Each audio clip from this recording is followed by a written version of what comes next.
Bueno, pues nada, gracias nuevamente a todos por darse cita.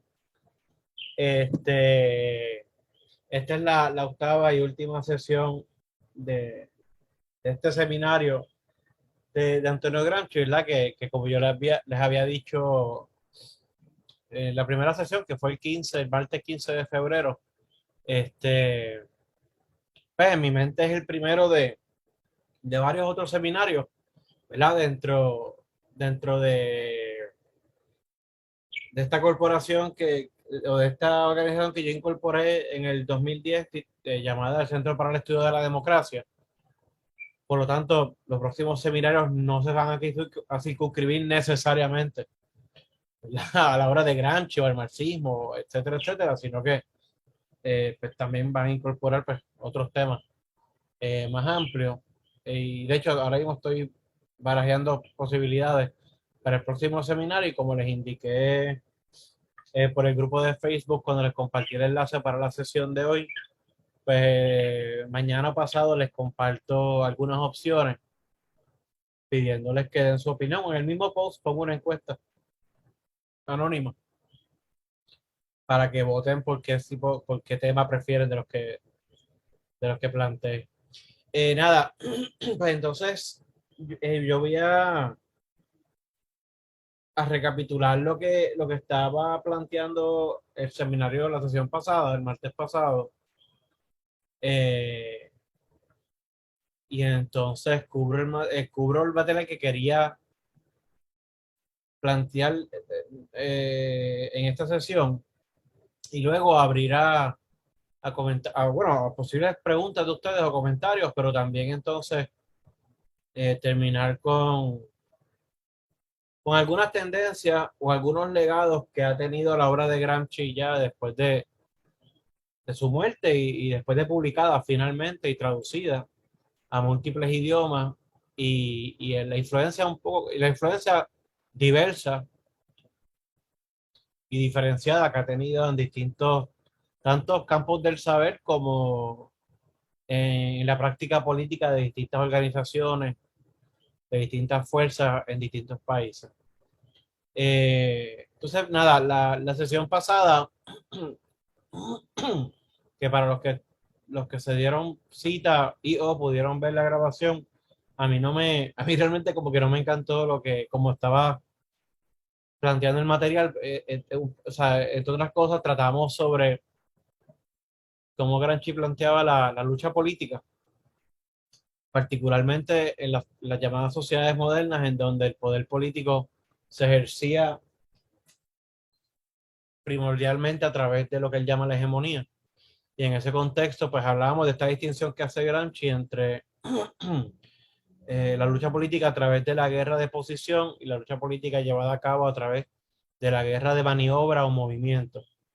La guerra de maniobra o movimiento refiriéndose a esa lucha, a esas formas de lucha que son frontales, así sea la toma por asalto, ¿verdad?, de un bastión, del castillo, del Estado, así sea la revolución armada, así sea la huelga masiva general indefinida, ¿verdad?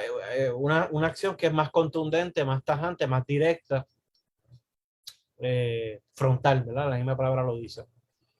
Y por otro lado, lo que Gramsci llama la guerra de posición, que es eh, esa lucha que se da, digamos, para usar también expresiones figuradas, o sea, el lenguaje figurado que usa Gramsci continuamente, que es esa lucha que es más molecular, la que es más gradual, que es esa conquista de poco a poco de espacio a través de toda la sociedad en búsqueda de ir incorporando en este proyecto contrahegemónico de mayor potenciales fuerzas aliadas, ¿no?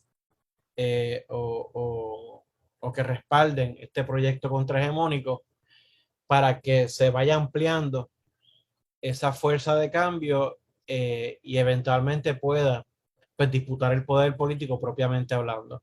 Pero un poco el disputar el poder político propiamente hablando sería como la coronación de toda esta lucha amplia eh, eh, previa, ¿no? De conquistas, de conquistas a nivel, digamos, en el ámbito educativo, en el ámbito religioso, en el ámbito laboral, en el ámbito de las comunicaciones, en el ámbito de los vecindarios, ¿verdad? En distintos ámbitos sociales. O sea, para usar una palabra ambigua, pues, porque significa casi cualquier cosa, digamos que esta guerra de posiciones es una especie de lucha política que en principio se constituye mucho de la lucha, de una lucha cultural, ¿no? Es decir, uso aquí la palabra cultura en el sentido más amplio posible como modo de vida, para referirme que es esta lucha que toma lugar en los espacios que uno pensaría más minúsculos o políticamente más inconsecuentes o menos consecuentes, este, para ir poco a poco, pues ocupando esos pequeños espacios, pero en la medida en que uno va ocupando cada vez más estos pequeños espacios, se van formando cadenas equivalenciales o cadenas o un continuo entre esos pequeños espacios que se van sumando. En la medida en que uno sigue ocupando más y más y más y más espacios pequeños, pues esos pequeños espacios van formando un espacio más amplio dentro de lo social y eventualmente pues eso constituiría en una base sólida pues para disputar propiamente el poder político.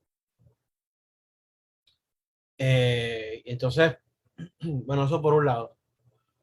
Por otro lado, eh, tratamos de plantear cómo en Gramsci, pues como en el resto del marxismo clásico, hay una aceptación que en el caso de Gramsci, la impresión que yo tengo es que es una aceptación de índole más bien dogmática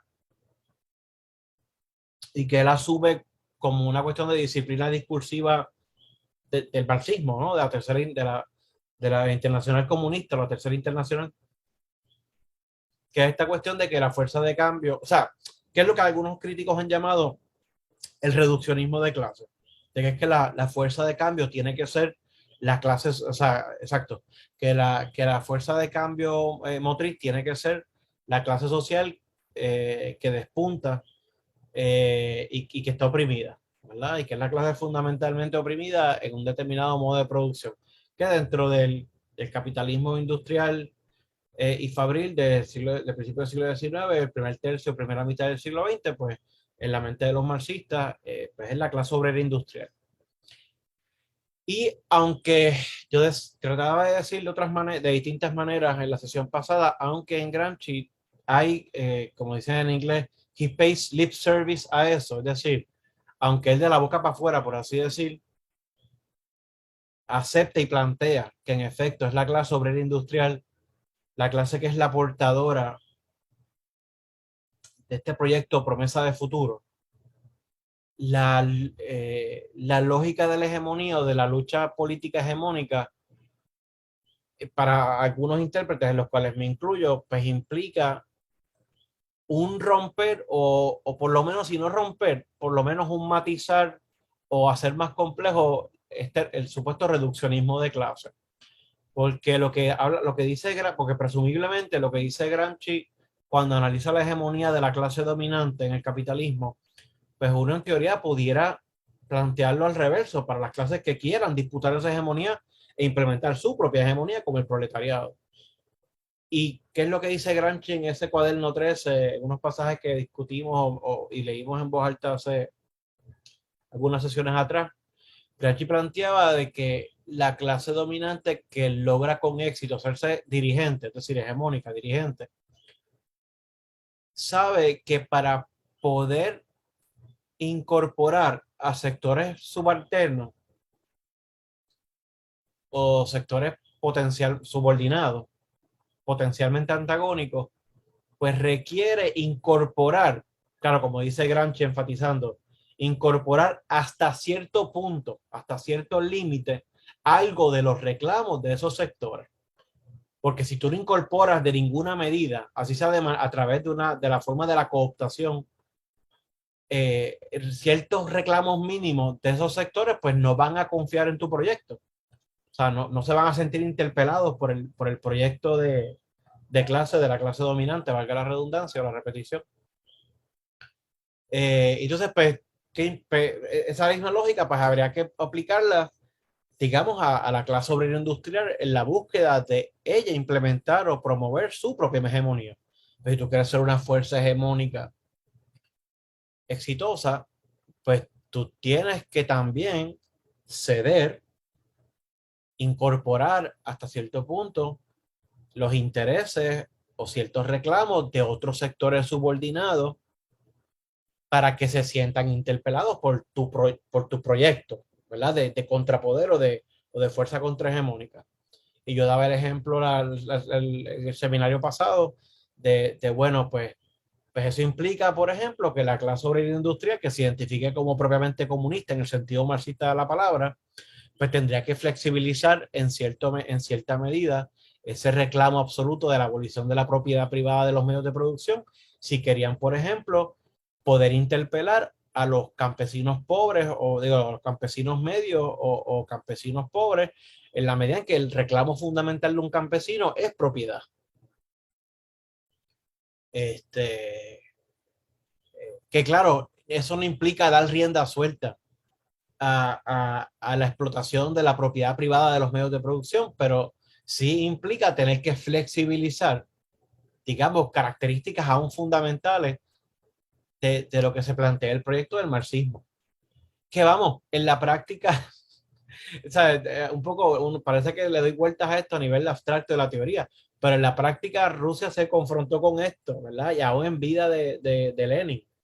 Es decir, el giro que da el gobierno comunista en Rusia con la nueva política económica era precisamente uno en donde, bueno, dado al escaso o pobre desarrollo de las fuerzas productivas y la falta de incentivos de los trabajadores y particularmente de toda esa fuerza de trabajo rural y campesina que no sentía mayor incentivo, que es lo que permite la NEP o la New Economic Policy o la nueva política económica que empiezan a implementar en el 1923, 1924, precisamente el permitir dentro de determinados límites propiedad privada de la tierra como un incentivo para que aquellos que fueran entonces pequeños propietarios sintieran, tuvieran algo más apremiante de por qué empeñarse en producir. O sea, que por más, ¿verdad? O sea, que lo que por un lado lo pienso en términos bien abstractos, ¿verdad? Pues a los rusos les tocó vivirlo en carne propia. Por eso a mí en ese sentido no me sorprende que si ustedes tienen la ocasión o la oportunidad de después leer más a profundidad los cuadernos de la cárcel en su conjunto, ustedes van a ver que en más de cuatro o tres o cuatro ocasiones Gramsci insiste en que supuestamente el gran teórico de la hegemonía es Lenin. Que claro, uno sabe, ¿verdad? Por la posteridad, que es Gramsci realmente, pero en la mente de Gramsci es Lenin, porque pues, Lenin como el gran ideólogo detrás de la nueva política económica, Lenin como aquel de sus últimos 2, 3 años de vida, ya convaleciendo, que empieza a darle mucho énfasis a la importancia de la cultura. Claro, en la mente de Lenin, cultura significa más que otra cosa y tiene que ver mucho con el contexto histórico, obviamente, y social en el que está ubicado. Cultura tiene que ver mucho con alfabetización y educación. Y además de eso, de corte occidentalista, ¿no? Y no digo eso en términos woke ni nada por el estilo como condenatorio, sino diciendo lo que es. Este, como también por otro lado, ¿no? O sea, formaba parte de la sensibilidad. Era pequeño paréntesis, recomiendo este ensayo. Hay un ensayo que no recuerdo el título, pero estoy seguro que en Google uno lo encuentra fácilmente. Pero hay un ensayo cortito que escribe León Trotsky, ¿verdad? El primer general del Ejército Rojo durante la Revolución Rusa y post victoria de la Revolución Rusa, en donde León Trotsky escribió un ensayo condenando o criticando las malas palabras. O sea, o usar el promover o el permitir el uso de lenguaje soez. Eh, ¿Verdad? Como dice el colega y amigo Jesús Manuel, haciéndose eco de la expresión, o sea, un poco Trotsky planteando de la importancia de ser debido y propio, ¿no? De guardar las formas. Y claro, cierro el paréntesis ya mismo. Y si recuerdo bien el ensayo, un poco la justificación que usaba Trotsky era para decir que básicamente la proliferación de malas palabras, de que la gente usa como moneda común, ¿verdad? Todo el tiempo distintas malas palabras, es expresión de la explotación y de la enajenación. Es decir, es solamente en sociedades brutalmente escindidas o fraccionadas por la explotación y la mayoría siendo explotada que, pues, que es tan común el que la gente hable malo. Y es porque es una expresión indirecta, pero expresión al fin de esa explotación. Y que eventualmente una sociedad mucho más conciliada consigo misma debería no tener espacio necesario, o sea, ya no debería sentir la necesidad de tener lenguaje, ¿verdad? Florido, entre comillas, ¿no? Ese lenguaje, eso es al revés. Cierro el paréntesis. Nada, volviendo al asunto, pues, que esta cuestión de la hegemonía, o sea, a los rusos les tocó vivirla, ¿no? Eh, y, y pues sabemos que eso redundó en un desastre porque o sea, perdón, no fue efectiva porque la nueva política económica dura muy poco. Y ya pronto lo que empiezan a imponerse son los llamados planes quinquenales, ¿no? Los five-year plans. Y lo que se impone es la colectivización forzosa de la tierra y, y el desarrollo de fuerzas productivas, sí, sumamente acelerado, pero a punto de cañón, ¿no? Y con la explotación y la muerte de un montón de campesinos a manos de las autoridades en el proceso de desarrollar económica y tecnológicamente el país. Entonces, pues, volviendo entonces a Gramsci, pues, lo que he estado haciendo en los últimos 10 15 minutos es no solamente replanteando lo que traté de decir de mejor manera la sesión pasada y no me salía, o creo yo que no me salía, y creo que lo dije mejor ahora, sino pues expandiendo un poco, ¿no? O sea, no hay duda de que por lo menos, o sea, Gramsci sí consigna de que la clase que debe ser portadora de esa promesa de futuro es la clase obrera, clase obrera industrial. Pero en la medida en que tiene que volverse una fuerza universal, como dice Gramsci, una fuerza hegemónica, tiene que hacer espacio, aún en sus características principales, identitarias, para planteamientos que le podrían ser hasta adversos de otros sectores marginados o subalternos, pues para poder incorporarlos en su proyecto. Y más aún en un país como la Italia del momento, donde realmente, más allá de ciertas regiones en el norte que estaban bien industrializadas, el resto del país vivía una realidad bien distinta, con, con múltiples cualificaciones de trabajadores, mayormente de índole rural.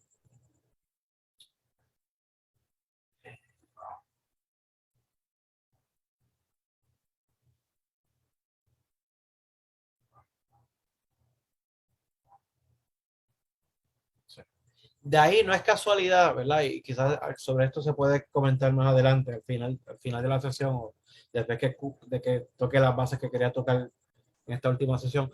Digamos que de ahí que muchas de las llamadas teorías postmarxistas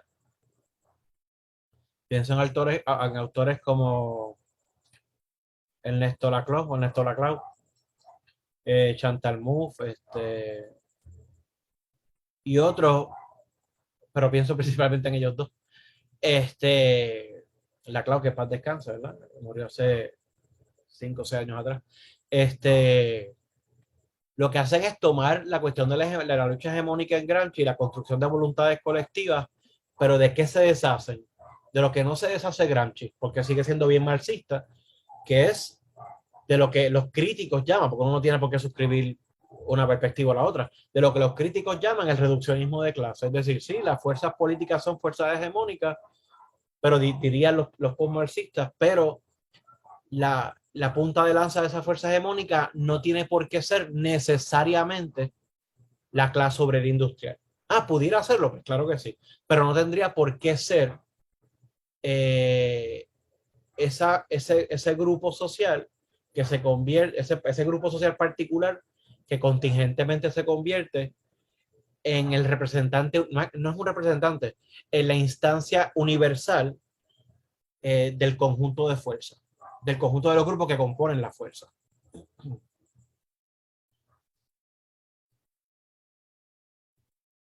Okay. Y obviamente, no sé cómo ustedes ven que cuán general suena todo esto, pero habrá que decir que no hay en los cuadernos de la cárcel detalles así con lo que siempre le piden los críticos a este tipo de planteamiento, que es, pero ¿cómo se come esto? Pero ¿cuál es el paso uno, dos, tres? Pero pues no hay tampoco ese grado de detalle de pues, para hacer la revolución hace falta esto, lo otro, tal más cual. O sea, eso no está presente. O sea, que son más estos pincelazos, estos planteamientos que van que como quiera van en una dirección y que son bastante productivos en términos de que ponen a pensar a uno en cómo pudiera ser esa posible lucha. De la misma manera, habría que decir entonces pues, un poco cómo plantea Gramsci cuál es esa sociedad a la que se aspira o ese fin al que se aspira. ¿Verdad? Comentábamos en sesiones pasadas que el comunismo en Marx tampoco, ¿verdad? Marx tampoco nos brinda un blueprint. Lo más cercano que llega a Marx a darnos detalles bien específicos de cómo pudiera ser una sociedad en transición al comunismo o demás, no más que cuestiones de él, originales de él, es más bien él como periodista crítico haciendo copios o comentarista crítico haciendo copios de lo que estaban haciendo los obreros parisinos durante la experiencia de casi cerca de 13 semanas de la Comuna de París, donde los obreros parisinos tomaron práctico control de la ciudad por espacio de 10, 13 semanas. Y muchos de los que implementaron entonces los obreros en este gobierno provisional y todo lo que planteaban en términos de que fueran salarios, que remuneraran los funcionarios de gobierno, salarios equivalentes al salario del obrero promedio, de que los puestos fueran electivos, pero que fueran revocatorios, de que fueran más accountable. O sea, hay un montón de cosas bastante específicas en términos de policy, ¿no? De instrumentar la cosa, el muñeco. Pero eso no es Marx siendo original, sino eso es Marx diciendo o planteando qué es lo que estaban haciendo los obreros parisinos. Pero habiendo dicho eso, comentábamos en sesiones pasadas que para Marx el comunismo implica como poco la abolición de la propiedad privada de los medios de producción, la abolición de las clases sociales y la abolición del Estado como herramienta de dominación de clase, ¿no? Y que entonces esa sociedad, ese comunismo, ¿no? Esa sociedad comunista, eh, fuera una, ¿no? Para usar esa máxima, digamos, ya no sería una máxima moral, pero esa máxima social a partir del cual se organizaría el comunismo, para citar al mismo Marx, pero una sociedad en donde la distribución de la riqueza y la producción se llevaría a cabo a partir de lo siguiente, de cada cual según su capacidad, a cada cual según su necesidad. Es decir, todo el mundo tendrá que, digo, todo el mundo en la medida en que puede y a partir de sus destrezas particulares, tendrá o deberá participar de la producción social, económica y social, pero en la medida en que se redistribuye la labor entre todos, el trabajo entre todos, pues nadie es esclavo del trabajo. Y por otro lado, de la perspectiva de la distribución, a cada cual según su necesidad, es decir, todo el mundo tendrá sus necesidades materiales satisfechas. ¿Y por qué Marx plantea según su necesidad? Pues porque Marx sabe que, pues, qué sé yo, habrá personas que tendrán más hijos que otros. Habrá personas que tendrán más parientes enfermos que cuidar que otros. Hay personas que, es decir, que pues, no todos somos iguales. Hay que recordar que el comunismo en Marx no es igualitario. O sea, la igualdad es fundamental, pero no es igualitarista. ¿Verdad? No es una distopía de la utopía de Tomás Moro o algo así como el modo de vida de los guardianes y los guardianes magistrados en la República de Platón. sino más bien la búsqueda de que todo el mundo tenga, ya no solamente unos pocos, de que todo el mundo tenga sus condiciones materiales de existencia provistas, satisfechas de una manera bien saludable para que todos, y ya no solamente unos pocos, tengan la suprema libertad de hacer. ¿De hacer qué? Marx nos dice, de hacer lo que te dé la gana. Es decir, de recrearte, de ejercer tu humanidad, de ejercer tus destrezas como especie de ser, diría el joven Marx, como mejor te plazca. Entonces, eso es en Marx, ¿no? En Gramsci, pues Gramsci por distintas razones no usa la palabra comunismo. La razón más fácil para no usar la palabra comunismo es, y yo creo que es la más fácil, la más obvia, y no por eso menos certera, que es por una cuestión de censura. Porque una cosa es, o sea, ¿verdad? No sé si no lo habíamos dicho, pues ahora lo digo, pero están las notas de mi libro sobre Gramsci, y está la literatura popular en general sobre Gramsci. O sea, Gramsci incurre en elementos no de autocensura, bueno, sí, eso es una forma de autocensura o de codificar cosas sobre las cuales está hablando para burlar la censura. Es decir, pues, en vez de Lenin, pues Gramsci en los cuadernos se refiere a Lenin como Ilich o Ilich Ulyanov, ¿verdad? Porque Lenin es Vladimir Ilich Ulyanov Lenin. En vez de Trotsky, pues Gramsci habla de Davinovich, porque es León Davinovich Trotsky. Pues en vez de Rosa Luxemburgo, pues habla de Rosa sencillamente. Para hablar de Marx y de Engels, a veces sencillamente pone M punto o E punto, a veces se refiere a los fundadores del pensamiento moderno, a veces se refiere al marxismo como el pensamiento moderno.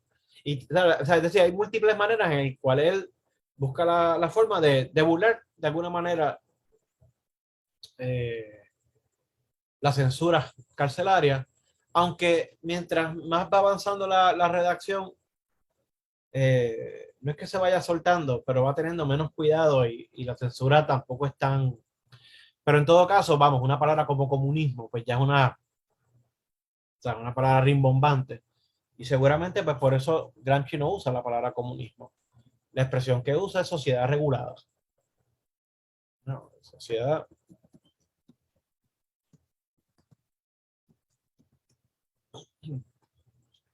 Y aunque, aunque volvemos, aunque Gramsci, como buen comunista de la Tercera Internacional o de la Internacional Comunista, ¿verdad? Como buen comunista de partido, ¿verdad? De la década de la segunda y tercera década del siglo XX, pues Gramsci suscribe el comunismo, ¿no? Como la meta final. Ahora, el cómo entender el comunismo en Gramsci, pues a partir de las argumentaciones que él hace en torno a la sociedad regulada, en torno al poder de la hegemonía, en torno al poder como hegemonía, este, en torno a la constitución de fuerzas políticas y demás, pues tiene consecuencias en términos de cómo pensar esa sociedad regulada. Primero, aunque quizás no es la mejor comparación, pero si uno toma por sentado el manifiesto comunista de Marx, cuando Marx describe el comunismo, la sociedad comunista, el comunismo, Marx la describe como una sociedad totalmente reconciliada consigo misma en donde no hay relaciones de poder. Leo un momentito.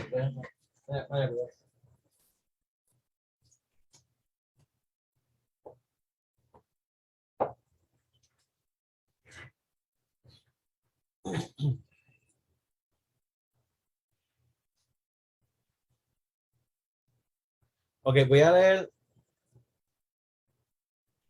los últimos dos párrafos del segundo capítulo del Manifiesto Comunista. Y Marx y Engels dicen así: una vez que en el curso del desarrollo han desaparecido las clases y está toda la producción concentrada en manos de los individuos asociados, pierde el poder público su carácter político. Que es la cuestión que yo les decía. Es decir, la abolición del Estado no implica la abolición del gobierno o de la administración pública. Implica el que la administración pública o gubernamental pierde su carácter opresivo de clase, ¿no? Ya no es Estado, no porque deja de existir un aparato gubernamental o administrativo, sino que ese aparato administrativo gubernamental ya no opera como una herramienta de dominación. Pierde el poder público su carácter político. El poder político, en sentido propio, es el poder organizado de una clase para someter a otra. Si el proletariado, en su lucha con la burguesía, se une necesariamente como clase, se hace clase dominante por medio de una revolución y suprime por la fuerza como clase dominante las viejas relaciones de producción, suprime con esas relaciones de producción las condiciones de existencia de los antagonismos de clase, suprime las clases como tales y con ello su propio dominio en cuanto a clase. En lugar de la vieja sociedad burguesa con sus clases y oposición de las mismas, aparece una asociación en la que el libre desarrollo de cada uno es la condición del libre desarrollo de todos. Y entonces, y si entonces voy justo al...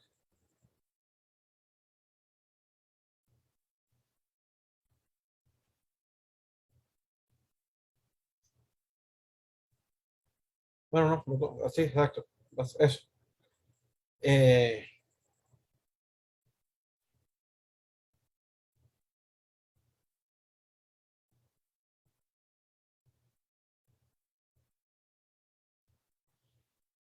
ok. Bueno, perdón. O sea, claro, que hay una simplificación de lo social en Marx y Engels, pues sí. Que digo, no es que haya que excusarla, pero porque digo que yo que no es el mejor ejemplo coger el manifiesto comunista como texto, pero pues, digo, es bueno cogerlo porque es emblemático.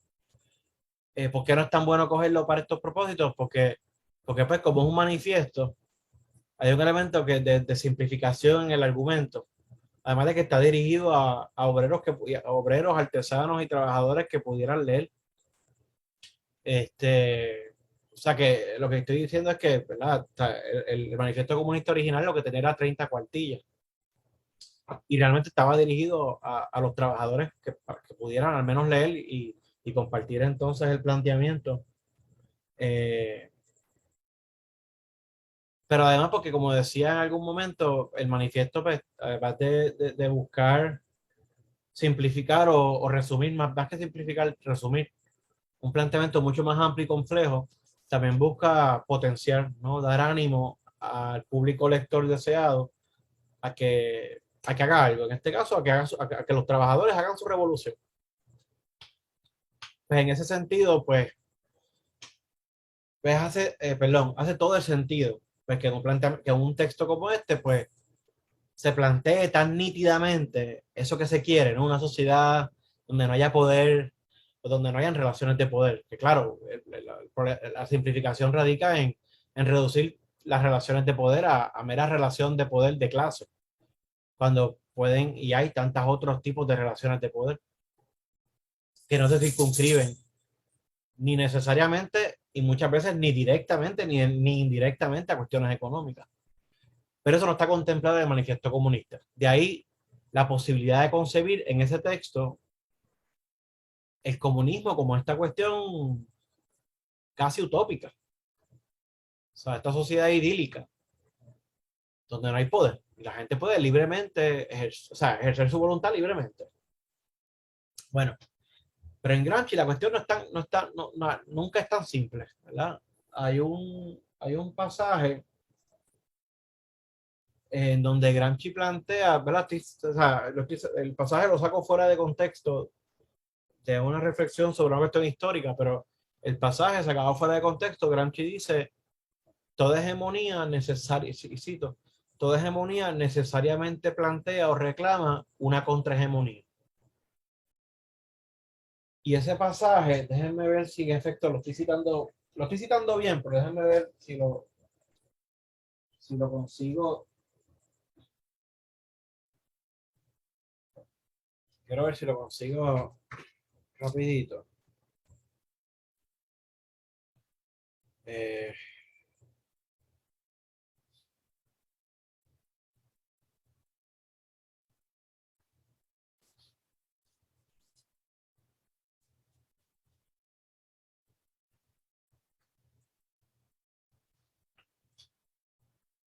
bla, bla, bla, bla, bla.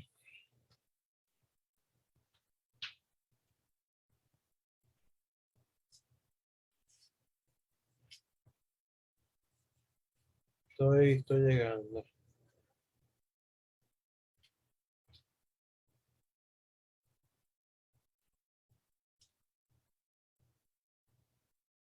No, no estoy llegando.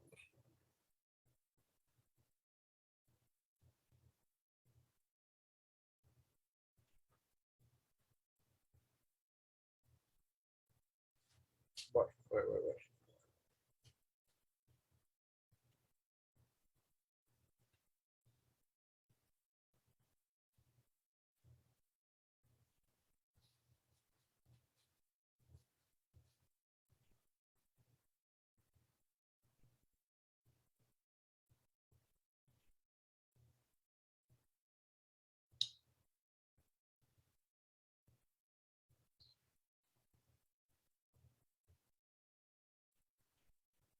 Pero nada, finalmente no lo encuentro. Está bien.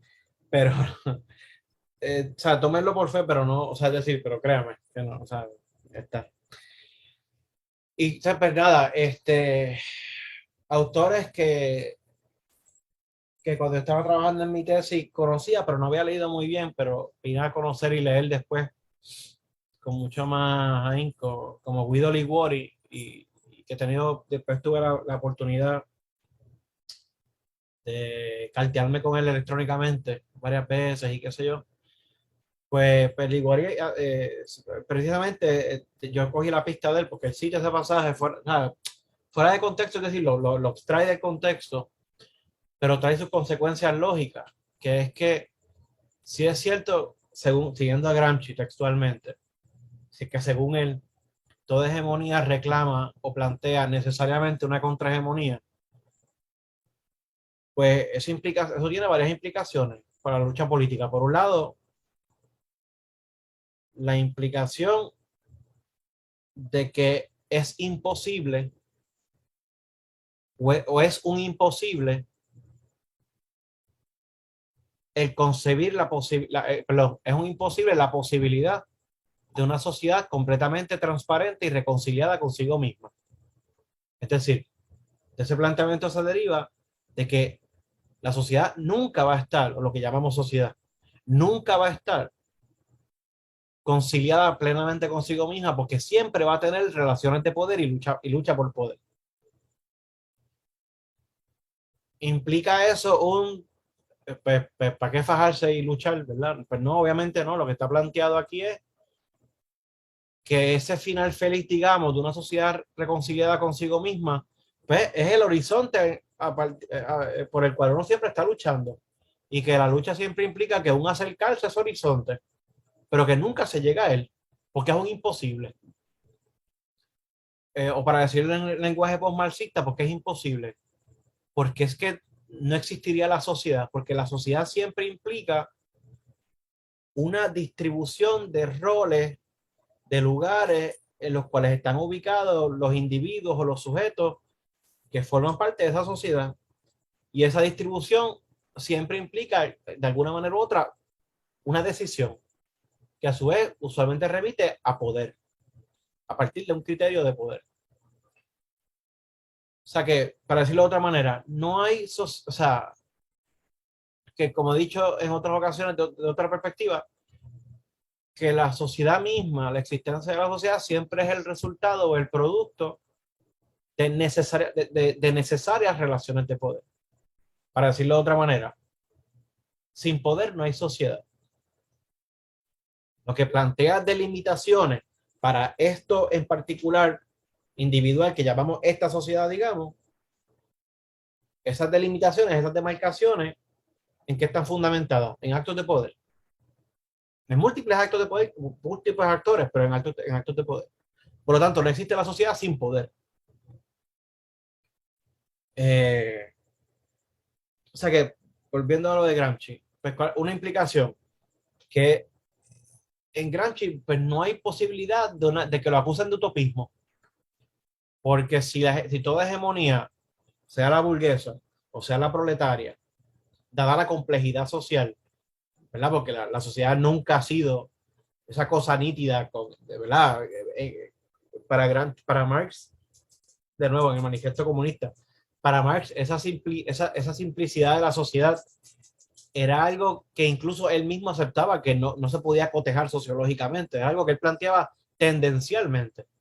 Él decía, según funciona el capitalismo al momento, eventualmente, todos estos sectores medios, la mayoría de ellos se van a ir proletarizando y unos pocos se van a poder reajustar y reacomodar en la burguesía. Y entonces la sociedad, decía Marx en el Manifiesto Comunista, va a estar finalmente escindida en dos bandos, los proletarios y los burgueses. Pero sociológicamente hablando, históricamente hablando, eso nunca se ha dado. O sea, es decir, la sociedad nunca ha sido así de sencilla y tampoco será así. Eh, y un poco haciendo copio de eso, quiero que te plantees, bueno, o sea, pueden haber conquistas subalternas, conquistas proletarias, éxito político proletario, una sociedad más equitativa, más igualitaria, con mayor libertad para todos. Pero aún ese tipo de sociedad, llamémosle socialismo, comunismo, ¿verdad? Como se le quiera llamar, pero aún esa sociedad va a estar fundamentada en una correlación de fuerzas, claro, en una correlación de fuerzas en donde quien tiene el poder contingentemente son los sectores que promueven ese tipo de sociedad, que favorece a esos grupos en particular o a la sociedad en general, o a los grupos en general. Pero eso siempre va a ser cuestionado, eso siempre va a ser disputado. Esa sociedad existirá, como existe el capitalismo hoy día, y esa sociedad existirá solamente en la medida en que los grupos que la quieren logren con éxito defenderla. Pero siempre va a ser cuestionada, siempre va a ser disputada, así como es la contemporánea, la actual. Y eso es una implicación de eso de que toda hegemonía reclama una contrahegemonía. Y hay un departure, ¿no? Un distanciamiento de Gramsci para con el marxismo clásico. Que ojo, insisto, llevando, eso es uno, ¿cómo se dice? Eso es uno sacándole punta a las consecuencias de los argumentos de Gramsci que el mismo Gramsci no hace.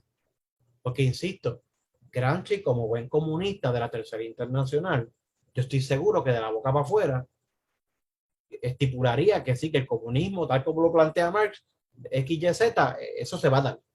Pero la argumentación de Gramsci, teórico-política en torno a la hegemonía, desmiente lo que tú puedes plantear de la boca para afuera por dogma, por doctrina. Y es lo que yo creo que está operando ahí. Lo otro que está planteado en esa sociedad regulada y que guarda continuidad, ¿verdad? Perdón, que guarda continuidad con el Gramsci por así decirlo, obrerista, el Gramsci, el autogestionario, el Gramsci de militante, organizador del Bienio Rojo del 1919-1920, es que esa sociedad regulada es una en donde Gramsci va a insistir que los elementos internos del aparato o los aparatos de administración pública deben estar o debe haber una especie de circulación interna continua en la cual se promueva continuamente repoblar los puestos de liderazgo, altos, medios y demás, por todos los miembros de la sociedad, ¿verdad? Aún de aquellos que uno entiende que tienen las menores destrezas o la menor educación, sino que la sociedad, es decir, que la gesta política se encargue de socializar, por así decir, el conocimiento práctico que permita que cualquiera, que qualunque, en italiano, que cualquiera pueda ejercer el poder. O sea, el poder no, que cualquiera pueda ejercer un cargo público y que deba continuamente ser rotatorio. Eso por un lado. Por otro lado, o sea, que el elemento democrático interno en Gramsci es contundente y lo consigna en varios pasajes que están presentes en las selecciones esas que yo les he compartido varias veces de la antología que sacamos con Callejo. Por otro lado, Gramsci critica explícitamente, y eso sí lo llegamos a comentar, le llegamos a leer el pasaje en voz alta en alguna sesión previa. Gramsci sí critica la imposición de la fuerza de los proletarios, así sin más, a las fuerzas enemigas, cuando critica las acciones de lo que ya despuntaba como el estalinismo en la Rusia comunista. La Gramsci reconociendo de cómo tal vez en un primer momento, dada la desorganización social y la falta de la consolidación de una sociedad civil vibrante o de una sociedad gelatinosa, como dice Gramsci, pues puede ser que haya en un primer momento la necesidad de la imposición disciplinaria desde arriba. Pero Gramsci dice que hay que ponerle límite. No se le puede dar rienda suelta a esa práctica porque se vina corriendo el riesgo de caer en lo que llamaba la estadolatría. Y con ello, ¿verdad? Este culto al Estado como aparato de poder y con ello a la perpetuación más bien de ese tipo de ejercicio del poder y con ello pues un poder político autoritario. Por otro lado, para usar una palabra de un liberal anglosajón, la sociedad regulada está de Gramsci también y que empata con el Gramsci de militante en Turín de finales de la segunda década del siglo XX, será una sociedad poliárquica, es decir, en donde el poder administrativo público estaría, o sea, habría tanto, por un lado, o sea, sería una especie de web de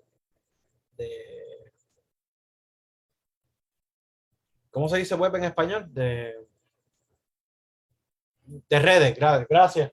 Iba a decir telaraña. Este, pero también, este, en donde las instituciones de poder iban a estar todas articuladas a nivel de distintos, o sea, en distintos niveles de verticalidad y distintos niveles de horizontalidad en redes, ¿no? Entonces, tú ibas a tener instancias decisionales públicas en donde, pues, obviamente el elemento de representación es necesario, pero articulada a instancias de decisiones más cercanas a las localidades que iba a permitir pues, la participación directa, digamos, de los ciudadanos. Y esto, pues, a través de toda la sociedad, ¿no? Es una especie de Estado, ¿no? Nada, es una red de redes, como qué sé yo. O sea, el poder estaría descentralizado. O sea, descentralizado, mucho más representativo, con instancias de participación directa, eh, democráticamente constituido, mucho más accountable, mucho más transparente, y así por el estilo. Y obviamente, pues, en términos económicos, que Gramsci no abunda mucho, pero en tanto marxista, pues se parte de la premisa de que la riqueza, ¿verdad? Porque estaba hablando de los aspectos formales políticos administrativos, pero obviamente suponemos, ¿no? Que estamos hablando de que pues, la riqueza estaría distribuida de una manera mucho más, no voy a decir igualitaria, aquí cabría equitativa. Y volvemos, y todo esto son cosas, todo esto que yo acabo de plantear sobre la sociedad regulada, son cosas que uno coge de múltiples pasajes, ¿no? Aquí y allá de los cuadernos, no hay una sola nota que plantee de una manera resumida eh, todo este conjunto de elementos que yo he comentado en los últimos 5 minutos o 10 minutos. O sea, esto es uno tomando de distintas notas, de distintos fragmentos. Y también, pues, obviamente, alimentado con artículos públicos, sí, que él llegó a publicar en vida cuando, durante sus tiempos de militancia.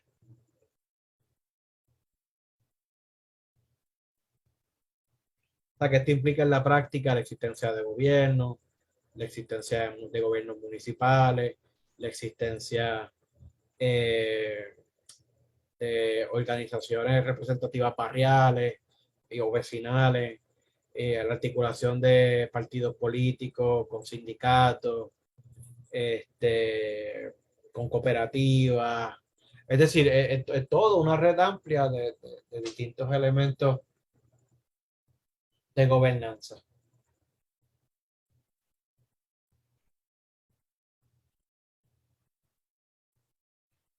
Comentario, pregunta o duda hasta ahí.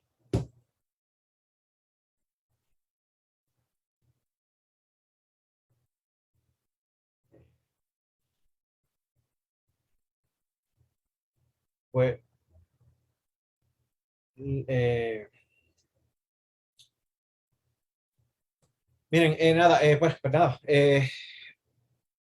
hasta, hasta aquí lo que yo quería hacer en, en términos de contenido principal de la sesión de hoy para un poco redondear el asunto de la teoría política o explícita o directamente política en Gramsci. Este, ¿qué, qué se puede seguir? O sea, antes de ir a posibles influencias posteriores, ¿qué uno puede seguir? O sea, Dios mío, como digo, ¿cuáles son otras posibles avenidas o vías de seguir indagando en Gramsci? Pues está cómo se refleja en o qué rol cumple para el ejercicio del poder cosas como la producción de la literatura. ¿Qué función cumplen determinados estilos formales? Eh, Determinadas perspectivas en la escritura. ¿Qué función puede cumplir una crítica literaria políticamente comprometida? ¿Qué pudiera implicar tal cosa? Son cosas que Gramsci, sobre las cuales Gramsci reflexiona y elabora en los cuadernos. Eh, ¿Cómo se registra a nivel lingüístico y cómo se sedimenta a nivel lingüístico y a nivel ideológico en sus distintos elementos, tanto a nivel filosófico, literario, pero también a nivel de sentido común, las relaciones de fuerza? Este, a la misma vez, que esa es la cuestión lingüística, a la misma vez, qué importancia pudiera tener la cuestión lingüística para la práctica política? Eso es algo que Gramsci también le dedica bastante reflexión. Gramsci contribuye y provee para pensar en cómo historiar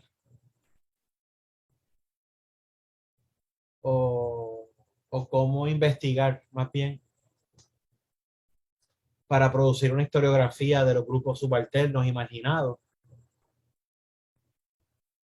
Gramsci también le dedica a eso, reflexión, entre otras cosas, este, que les puede resultar interesante.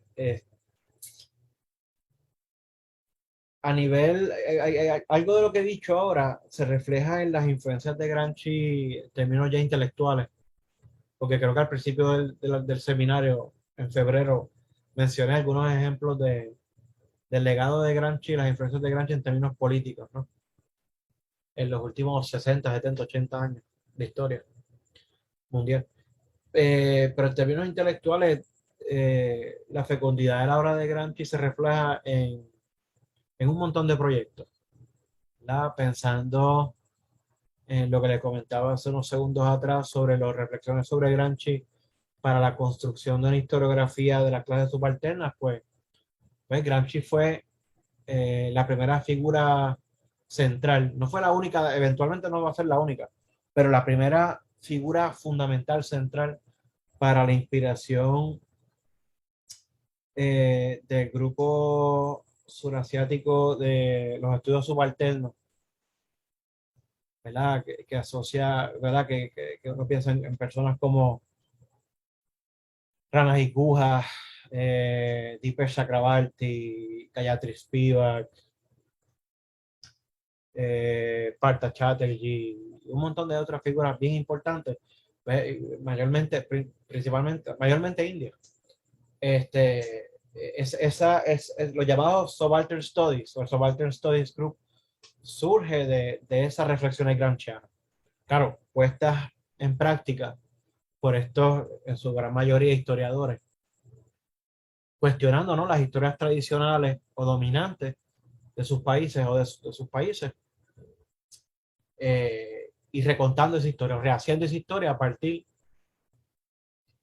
o incorporando las voces, las formas de conciencia desiguales y demás de los grupos subalternos.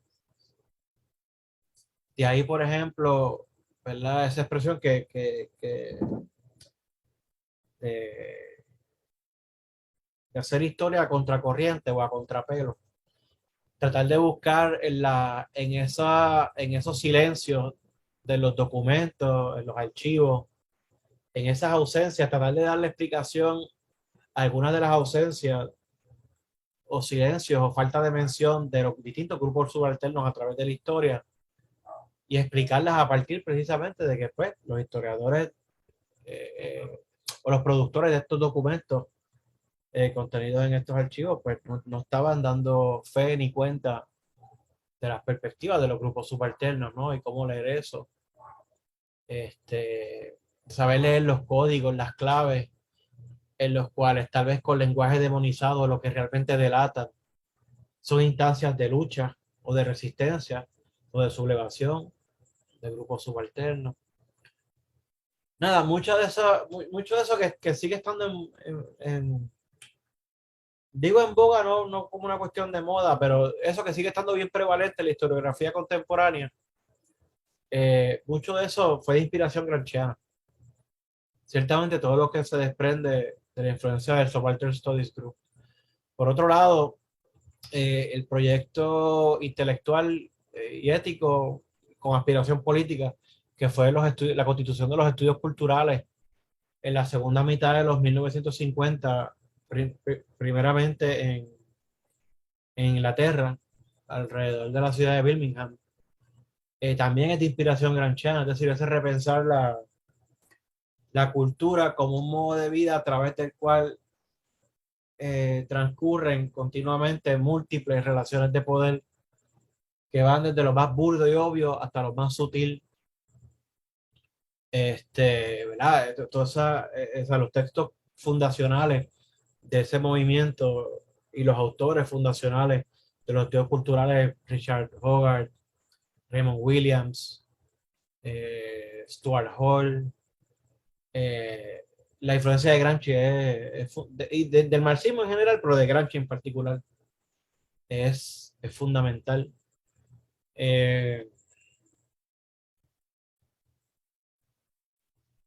También Gramsci corrió mucha suerte en los llamados estudios postcoloniales. Y así por el estilo, la influencia de Gramsci sigue estando bien presente, así sea, pues obviamente, articulado a otros pensadores más noveles. Eh, y pues a nivel político sigue dando candela. Como yo comentaba hace 3 sesiones atrás, no solamente en voceros u organizaciones o figuras de izquierda, sino también, Gramsci está en la boca de los consejeros, por ejemplo, de los consejeros principales intelectuales, de los consejeros principales de Bolsonaro en Brasil. No dejan de vociferar ante las autoridades de los Estados Unidos, ante las Naciones Unidas y otros foros internacionales de la conspiración de la izquierda, y siempre mencionan a Gramsci como una de las figuras, de inspiración para los actos conspiratorios de las izquierdas que quieran infiltrar la mente de los chamacos y los muchachos y la cultura y qué sé yo. Les mencionaba el Agustín Laje, el argentino que está en la onda de buscar construir una nueva derecha que haga, combate y lucha cultural también, y explícitamente reconoce y menciona a Gramsci como una figura de contundencia, ¿no? Con la cual hay que vérsela. En el 91, es decir, sí, 30 años atrás, están siguiendo la pista que ya planteaba a principios de los 90. ¿Dónde está? Ya planteaba Ay, Augusto Pinochet, a principios de los 90, a ver si encuentro aquí una cita que es bastante representativa.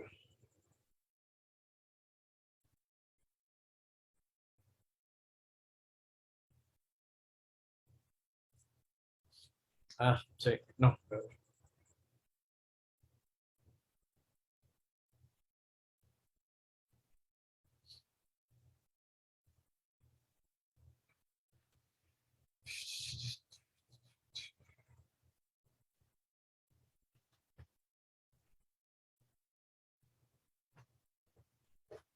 ok, mire, en el 1992, Augusto Pinochet, ¿verdad? Ya obviamente ya siendo ex dictador por varios años, eh, a un periódico ruso comenta el comunismo está vivo. Entonces, ¿verdad? Para Pinochet, eh, este comunismo que estaba todavía vivo, él le llamó gramscianismo. Y cito, la doctrina del comunismo, esto es Augusto Pinochet, la doctrina del comunista en el 92, ¿verdad? Acabado de fracasar y disolverse la ex Unión Soviética y todo. Lo describe, la doctrina del comunismo, del comunista Antonio Gramsci, es el marxismo con un vestido nuevo. Y esto es peligroso porque penetra en la conciencia de la gente, en primer lugar de los intelectuales. Eso se refería a Augusto Pinochet con gramscianismo. Que claro, es una interpretación bien tosca, bien cruda y equivocada de Gramsci, pero que tiene su, aunque es una mala interpretación, obviamente, chancletera de Gramsci, tiene un grado de verdad, o digamos el atisbo de una verdad, que es que si hay algo distintivo del marxismo en Gramsci es la cuestión de la lucha política como hegemonía, que es algo que tiene implicaciones hasta, o sea, es decir, que es esta forma de poder que si es exitosa, incluso de bien o se convierte en sentido común. Es decir, en los parámetros ideológicos, discursivos, lingüísticos, de lo que decimos y cómo decimos y demás. Y a partir los parámetros a partir de los cuales pensamos y mediamos con el entorno. Eh, nada, comentarios, lo que fue eso, ¿no? Hasta aquí.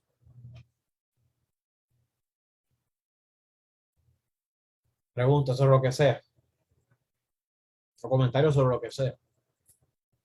Digo, relacionado de alguna manera u otra.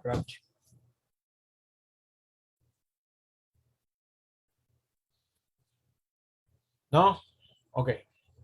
Pues si no hay más comentarios, si no hay comentarios,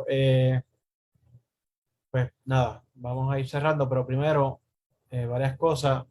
Primeramente, nada, consignarme agradecimiento a, a cinco, cuatro o cinco personas que están aquí presentes hoy, así como, ¿verdad? Esto está grabando, así como a las tres, cuatro personas adicionales que también estaban viniendo, han estado viniendo más o menos regularmente y cuando no vienen, pues, o se excusan y también o ven las grabaciones.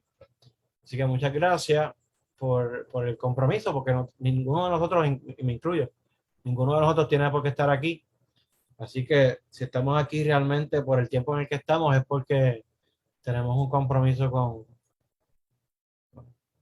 el afán por conocer, eh, por the life of the mind, como diría Hannah Arendt. Y o otras motivaciones dado el contenido o la materia de este seminario, que es el caso de Gramsci.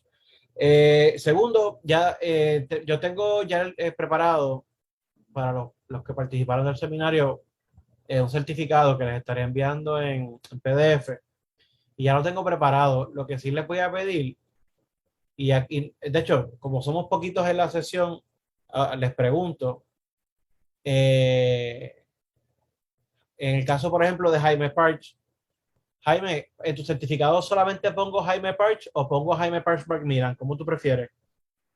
No, Jaime Parch. Ok, entonces José Gil Colón.